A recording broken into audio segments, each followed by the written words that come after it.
নমস্কার, আপনারা দেখছেন করকা কুর্চি ইন্ডিয়া। উত্তম কুমার স্পেশাল পর্বে আজকের পর্ব উত্তম কুমার ও সুপ্রিয়া দেবী। সমাজের চোখে যা ছিল অপরাধ, ভালোবাসার চোখে তাই ছিল সংসার। সমাজ তাকে যে নামেই ডাকুক, উত্তম কুমারের হৃদয়ের কাছে কি তিনি শুধু সঙ্গিনী ছিলেন, নাকি ছিলেন তার জীবনের এক পূর্ণাঙ্গ স্ত্রী, যার হাতে নিজের সংসার, নিজের অসুস্থতা, নিজের ভাঙাচোরা জীবনটুকু পর্যন্ত তুলে দিয়েছিলেন মহানায়ক।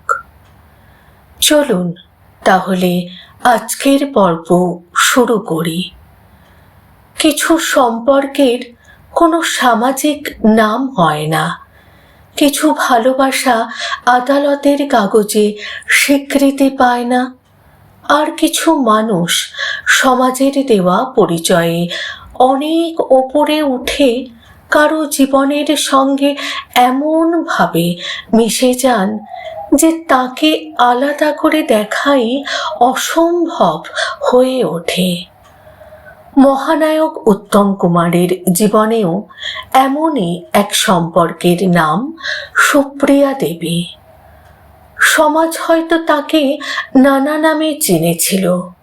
কেউ বলেছিল সঙ্গিনী, কেউ আরও কঠিন শব্দ ব্যবহার করেছিল, কিন্তু প্রশ্নটা অন্য জায়গায়। উত্তম কুমারের কাছে সুপ্রিয়া দেবী আসলে কে ছিলেন? শুধুই প্রেমিকা, না শুধু সঙ্গিনী, নাকি এমন একজন নারী যার হাতে নিজের জীবন, নিজের সংসার, এমনকি নিজের অসহায় মুহূর্তগুলোকেও নিশ্চিন্তে তুলে দিয়েছিলেন মহানায়ক? আজকের গল্প সেই প্রশ্নেরই উত্তর খোঁজার চেষ্টা। চলুন। ভালোবাসার নাম কি শুধু একটাই? উত্তম কুমারের ব্যক্তি জীবন ছিল তার সিনেমার মতোই আলো আঁধারিতে ভরা। একদিকে ছিলেন তার স্ত্রী গৌরী দেবী, অন্যদিকে জীবনের এক দীর্ঘ অধ্যায়ে এসে পাশে দাঁড়িয়েছিলেন সুপ্রিয়া দেবী। সমাজের নিয়ম বলেছিল একজন পুরুষের জীবনে একজন স্ত্রী থাকতে পারেন, কিন্তু মানুষের হৃদয় কি সবসময় সমাজের তৈরি নিয়ম মেনে চলে? উত্তম কুমার হয়তো সেই প্রশ্নেরই এক জটিল উত্তর। তিনি গৌরী দেবীকে অস্বীকার করেননি, আবার সুপ্রিয়া দেবীকেও তাঁর জীবনের সাময়িক কোনো অধ্যায় হিসেবে দেখেননি। দুজনের জায়গা ছিল আলাদা, কিন্তু দুজনের প্রতিই ছিল তার গভীর দায়িত্ববোধ। এই জায়গাটাই উত্তম কুমারের ব্যক্তি জীবনকে অন্য রকম করে তোলে। বেনু। সুপ্রিয়া দেবীকে উত্তম কুমার আদর করে ডাকতেন বেনু। একটি ডাক, কিন্তু সেই ডাকের মধ্যে যেন ছিল আপন করে নেওয়ার সমস্ত উষ্ণতা। ভালোবাসার সম্পর্ক শুধু চোখে চোখ রাখার নয়। ভালোবাসা তখনই সত্যি হয়ে ওঠে যখন অন্য মানুষের অসুখ, দুঃখ, ব্যর্থতা, অভিমান, অসহায়তা সব কিছুর দায়িত্ব নিজের জীবনের অংশ বলে মনে হয়। আর উত্তম কুমারের জীবনে সুপ্রিয়া দেবীর ভূমিকা ছিল অনেকটাই এমন। তিনি শুধু তার পাশে ছিলেন না, তাকে আগলে রেখেছিলেন। যে বিচ্ছেদ উত্তম কুমার চাননি। এখানেই গল্পের সবচেয়ে আশ্চর্য দিকটি। সুপ্রিয়া দেবীর প্রথম বিবাহিত জীবন যখন ভাঙনের দিকে এগোচ্ছিল, তখন উত্তম কুমার নাকি তার বিবাহ বিচ্ছেদ চাননি। 3 বার পর্যন্ত তিনি সুপ্রিয়া দেবীকে ডিভোর্সের মামলা প্রত্যাহার করতে রাজি করিয়েছিলেন। ভাবুন তো, যে মানুষটির সঙ্গে তার গভীর ভালোবাসার সম্পর্ক, তার বিবাহ বিচ্ছেদই তিনি চাইছেন না। কেন? হয়তো উত্তম বুঝেছিলেন একটি সম্পর্ক ভেঙে গেলে শুধু দুজন মানুষের জীবন বদলায় না, তার সঙ্গে জড়িয়ে থাকে পরিবার, সন্তান, স্মৃতি, দায়িত্ব আর অসংখ্য অদৃশ্য বন্ধন। কিন্তু জীবন সবসময় মানুষের ইচ্ছে মতো চলে না। শেষ পর্যন্ত 1963 সালে সুপ্রিয়া দেবীর বিবাহ বিচ্ছেদ হয়। আর ততদিনে সুপ্রিয়া দেবী শুধু উত্তম কুমারকে ভালোবাসতেন না, তিনি মনে প্রাণে তার জীবনের সঙ্গে জড়িয়ে গিয়েছিলেন। সেই রাত, তারপর আসে একটি রাত, যে রাতকে সুপ্রিয়া দেবী পরবর্তীকালে তাঁর স্মৃতিতে ধরে রেখেছিলেন অত্যন্ত গভীরভাবে। উত্তম কুমার সেদিন সুপ্রিয়া দেবীর বাড়িতেই রাত কাটিয়েছিলেন। সেই রাতের স্মৃতি বলতে গিয়ে সুপ্রিয়া দেবীর কথায় ফুটে উঠেছিল এক অদ্ভুত অন্তরঙ্গতা, চোখে চোখ রাখা, হাতে ধরে থাকা, কথার চেয়ে নীরবতার বেশি কিছু বলে যাওয়া। সুপ্রিয়া দেবীর কাছে সেই মুহূর্ত ছিল সম্পূর্ণভাবে পাওয়ার এক বিরল অনুভূতি। উত্তম কুমার নাকি তাকে প্রায়ই বলতেন আম্রপালির রূপে তাকে প্রথম ভালোবেসেছিলেন। কিন্তু রূপ তো ভালোবাসার শুরু হতে পারে, শেষ নয়। শেষ পর্যন্ত একজন মানুষকে পাশে রাখে তার মন, তার দায়িত্ববোধ আর তার মায়া, তার যত্ন। আর সেই জায়গাতেই সুপ্রিয়া দেবীর উপস্থিতি হয়ে উঠেছিল অন্যরকম। রক্ষিতা একটি শব্দ, একটি অন্যায়, কিন্তু সমাজ এত সহজে কাউকে ক্ষমা করে না। সব কিছু উজাড় করে দিয়েও সুপ্রিয়া দেবীর কপালে জুটেছিল একটি তকমা, রক্ষিতা। একটি শব্দ কত সহজে বলা যায়, কিন্তু সেই একটি শব্দের আড়ালে যে একজন মানুষের অসংখ্য রাতের জাগরণ, অসংখ্য দিনের সেবা, অসংখ্য ত্যাগ, অসংখ্য অশ্রু লুকিয়ে থাকতে পারে, সেটা কি সমাজ কখনো দেখতে চায়? একজন মানুষকে তার সম্পর্কের নাম দিয়ে বিচার করা খুব সহজ, কিন্তু তার ভালোবাসার গভীরতা মাপা সেটা অনেক কঠিন।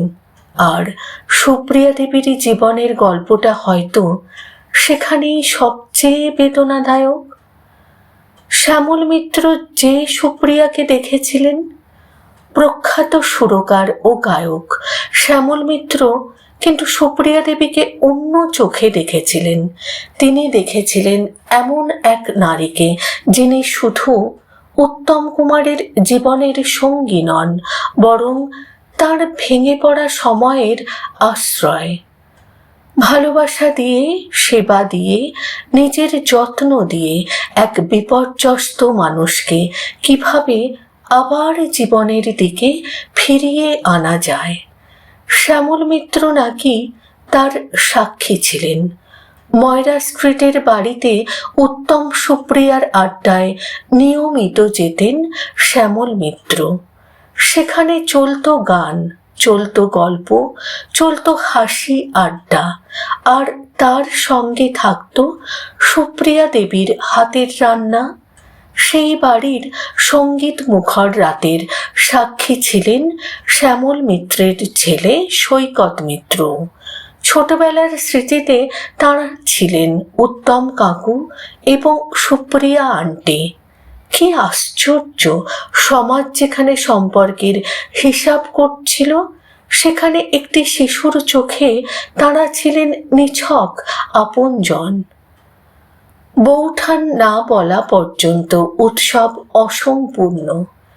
শ্যামল মিত্রের পরিবারের সঙ্গেও উত্তম কুমারের সম্পর্ক ছিল অত্যন্ত আন্তরিক। শ্যামল মিত্রের বাড়িতে কোনো অনুষ্ঠান হলে উত্তম কুমার নিজে উপস্থিত থাকতেন, আর তাঁর স্ত্রীকে ডাকতেন বৌঠান বলে। যেন সেই ডাকের মধ্যেই ছিল বন্ধুত্বের, পারিবারিক ঘনিষ্ঠতার এবং ভালোবাসার এক নিজস্ব ভাষা।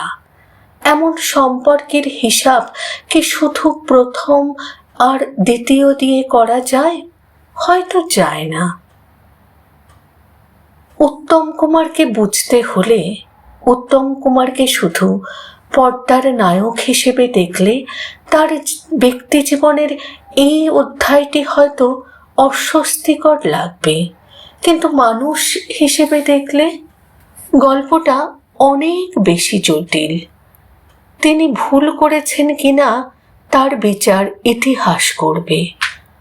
সমাজ তার সিদ্ধান্ত মেনে নিয়েছিল কিনা তারও আলাদা প্রশ্ন আছে, কিন্তু একটি বিষয় অস্বীকার করা কঠিন। তিনি ভালোবাসাকে অস্বীকার করে পালিয়ে যাননি। তিনি নিজের জীবনের আগুনে নিজেও পুড়েছেন, সমালোচনা শুনেছেন, অভিযোগ সহ্য করেছেন। তবুও যাদের জীবনের সঙ্গে তিনি জড়িয়ে পড়েছিলেন তাদের সম্পূর্ণ অস্বীকার করেননি। গৌরী দেবী তাঁর জীবনের এক বাস্তবতা, সুপ্রিয়া দেবীও তাঁর জীবনের আর এক গভীর বাস্তবতা। এই দুই সম্পর্ককে পাশাপাশি রেখে উত্তম কুমারের জীবনকে বিচার করা সহজ নয়, কারণ মানুষের জীবন কখনো সাদা কালো ছবির মতো হয় না। তার মধ্যে থাকে অসংখ্য ধূসর রং। ভালোবাসার বিচার কে করবে? তাহলে সুপ্রিয়া দেবী কি শুধুই রক্ষিতা, নাকি এমন এক নারী যিনি তাঁর জীবনের সবচেয়ে কঠিন সময়ে উত্তম কুমারের পাশে দাঁড়িয়েছিলেন? উত্তম কুমার কি শুধু একজন তাঁর প্রেমিকই ছিলেন, নাকি একই সঙ্গে দায়িত্ব, মায়া, ভালোবাসা এবং অপরাধবোধ সব কিছুকে নিজের ভিতরে বহন করা একজন অসম্পূর্ণ মানুষ?